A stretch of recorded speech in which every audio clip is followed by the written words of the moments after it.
হ্যাঁ দাদা লেগেছিল। আমাদের স্টেশনারি ছিল, এমনি গালামাল ফুডও ছিল, মোটামুটি 4-5-6 লাখ টাকা হবেই। কিভাবে লাগলো আপনারা কি জানতে পারলেন? স্যার দাদা আমি পৌনে একটা বন্ধ দোকানদারি করছি, দোকানদারি করে দোকান বন্ধ করে বাড়ি গেলাম, বাড়িতে জমিতে গেলাম, আমি জমিতে হঠাৎ করে ফোন আসছে দোকানে আগুন লাগছে, বাস আমি ছুটে চলে এলাম।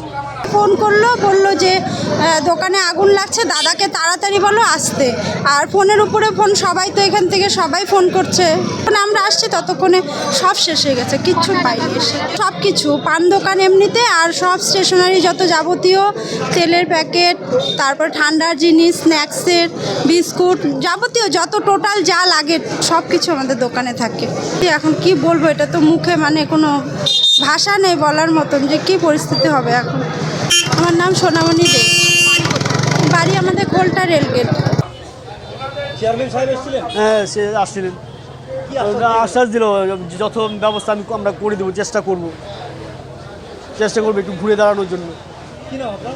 অনু দে। আপনি কিসের দোকান ছিল? স্টেশনারি এবং গালামাল ফুড ছিল কিছু।